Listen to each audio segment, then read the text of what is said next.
मैं सिरसा की डवाली तहसील के कालुआना गांव का सीनियर सिटीजन एक किसान ओम प्रकाश। मैं इच्छा मृत्यु अपने परिवार के साथ ग्रहण करूंगा और डीसी साहब आप सादर आमंत्रित हैं। आप कार्यक्रम में आकर इसकी शोभा बढ़ाएं और इस कार्यक्रम में आने का कष्ट करें। हाँ, एक और बात, आप इच्छा मृत्यु के बाद हमारे जो शव होंगे उन्हें जलाइएगा मत, क्योंकि हम भ्रष्टाचार की आग में पहले ही जल चुके हैं। क्या बेबसी है, क्या बेबसी रही होगी उस किसान की जब उसने एक ऐसा लेटर लिखा जिसमें वो इच्छा मृत्यु की बात कर रहा है। आखिर क्या मजबूरी रही ओम प्रकाश की कि उसे ऐसा लिखना पड़ा लेटर? कौन इच्छा मृत्यु मांगता है और उसका एक ग्रैंड कार्यक्रम भी रखता है? हम आपको इस रिपोर्ट में बताएंगे। नमस्कार, आप देख रहे हैं की दहाड़, मैं हूं आपके साथ ओम पांडे। कहानी की शुरुआत और खत मैंने आपको शुरुआत में पढ़कर बता दिया है। ये खत आपकी स्क्रीन पर भी लगातार चल रहा है। किसान है ये ओम प्रकाश, बुजुर्ग किसान है जो कि सिरसा के डवाली तहसील के कालुआना गांव का रहने वाला है। इसी ने इच्छा मृत्यु मांगी है और राष्ट्रपति के नाम खत लिखा है और कहा है कि जल्द वो इच्छा मृत्यु का ये जो समारोह है जिसमें वो अपने परिवार के साथ इच्छा मृत्यु ग्रहण करेगा, उसमें सिरसा डीसी को इन्होंने आमंत्रित किया और कहा है कि आप कष्ट जरूर करें, इस कार्यक्रम में आने का शोभा बढ़ाएं। मगर क्यों? क्योंकि अब यह खत हर कोई पढ़ रहा है तो उसका कलेजा पसीज रहा है, कलेजा फट रहा है कि आखिर भ्रष्टाचार क्या इतना हावी हो गया है कि एक बुजुर्ग किसान आत्महत्या मांग रहा है।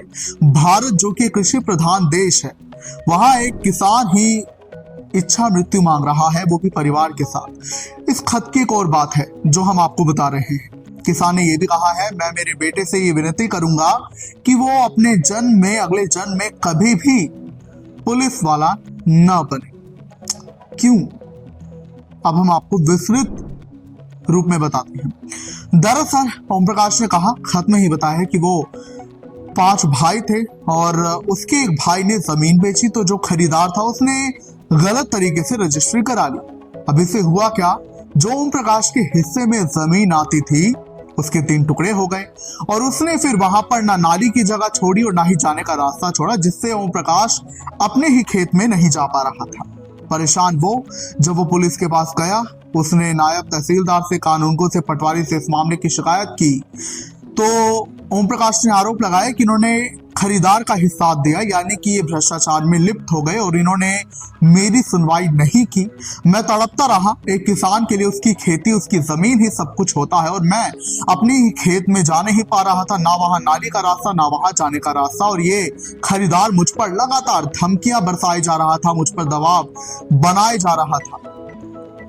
किसान यहीं पर नहीं रुका, उसने कहा कि वो इसी मामले में सिरसा डीसी से मिला, सिरसा एसपी से मिला और यहां तक कि 2021 में हरियाणा के पूर्व मुख्यमंत्री खट्टर से भी मिला और उसने ये मामला बताया, जिसके बाद सरकार ने इन नायब तहसीलदार, पटवारी और कानूनगो के खिलाफ जांच के आदेश दिए, जिनमें कि नायब तहसीलदार को तो बाद में सस्पेंड भी कर दिया गया था, लेकिन अभी तक कोई जांच नहीं चली है।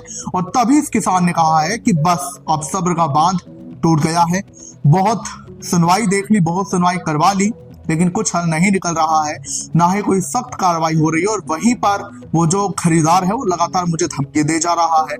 जिसके बाद इस किसान ने कहा है कि मुझे अब इच्छा मृत्यु, यानी कि यूथनेशिया इसे इंग्लिश में कहते हैं, तो इसने भारत की राष्ट्रपति द्रौपदी मुर्मू के नाम खत लिखकर, पत्र लिखकर कहा है कि आई वॉन्ट यूथनेशिया, मुझे इच्छा मृत्यु चाहिए, परिवार के साथ हम ये ग्रहण करेंगे इच्छा मृत्यु। इसके लिए हम एक बड़ा शानदार कार्यक्रम रख रहे हैं और इसी को लेकर, इसी बाबत में इसने सिरसा के डीसी को पत्र लिखा है और कहा है कि आप प्लीज आए, कार्यक्रम में आकर इसकी शोभा बढ़ाएं।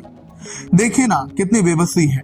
ये खत जिसमें कि सिरसा डीसी को बुलाया है, वो खुशी खुशी इच्छा मृत्यु मांग रहा है और ये भी कह रहा है कि मेरे शव को, मेरे परिवार के शव को ना जलाना, क्योंकि हम भ्रष्टाचार की आग में पहले ही जल चुके हैं, जलकर राख हो चुके हैं।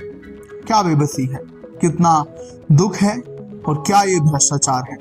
क्या कहेंगे आप इस किसान को लेकर, उसके इस फैसले को लेकर और भ्रष्टाचार को लेकर? जरूर बताएं। इजाजत चाहूंगा, देखते रहने की दहाड़।